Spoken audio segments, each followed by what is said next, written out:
Assalamualaikum warahmatullahi wabarakatuh. Perkenalkan, nama saya Herman Pardika Ramadan dari kelas A Teknik Elektro 2018. Di sini saya akan menjelaskan tentang sistem telekomunikasi sebagai materi ujian tengah semester. Selanjutnya saya akan mempresentasikan pengertian sistem telekomunikasi. Sistem adalah kumpulan dari elemen-elemen yang berinteraksi untuk mencapai suatu tujuan. Telekomunikasi adalah pertukaran informasi di mana terjadi perubahan format baris pada hubungan komunikasi jarak jauh yang terjadi secara elektris atau elektronis. Sistem telekomunikasi adalah suatu kesatuan atau totalitas yang terdiri dari bagian-bagian yang disebut subsistem yang paling berinteraksi untuk mencapai tujuan tertentu. Sistem telekomunikasi terdiri dari satu, pengirim, pemancar sumber info, kedua, penerima tujuan, dan yang ketiga, media transmisi. Ada 3 komponen sistem telekomunikasi. Yang pertama, terminal equipment atau TE sebagai suatu device yang merupakan sumber informasi yang hendak disampaikan ke tujuan tertentu dan juga dapat berupa pesawat telepon dan komputer. Bertindak sebagai pengirim dan penerima. Yang kedua, switching equipment atau sentral sebagai alat penyambung antara saluran yang satu dengan saluran yang lain sehingga informasi yang dibawa oleh saluran sampai kepada tujuan. Sentral bisa berupa sentral analog, bisa juga sentral digital untuk menentukan LAN atau kanal guna mencapai hubungan antara dua buah atau lebih terminal equipment. Yang ketiga, media transmisi adalah sebagai perantara atau penyampai antara terminal dengan sentral atau sentral dengan sentral guna menyalurkan informasi dari pengirim ke penerima. Untuk menghubungkan antara dua buah terminal equipment yang melalui dua buah sentral atau bertindak sebagai media perantara penghubung antara dua terminal equipment. Jaringan telekomunikasi. Jaringan telekomunikasi adalah rangkaian perangkat telekomunikasi dan kelengkapannya yang digunakan dalam bertelekomunikasi. Elemen dasar jaringan telekomunikasi ada 3, yaitu terminal, contohnya telepon dan HP.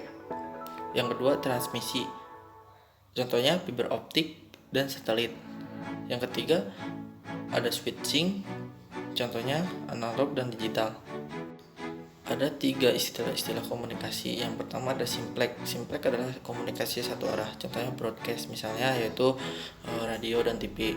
Dan kedua, hal duplex. Hal duplex adalah komunikasi dua arah bergantian. Yang ketiga, full duplex. Full duplex adalah komunikasi dua arah bersamaan, contohnya telepon. Perkembangan elektronik. Pada tahun 1844 Morse mematentkan telegraf. Pada tahun 1876 Alexander Graham Bell menemukan telepon. Pada tahun 1887 Hertz menemukan gelombang radio. Pada tahun 1887 setelah menemukannya gelombang radio, teknologis pun semakin cepat. Pada tahun 1923 telah ditemukannya televisi.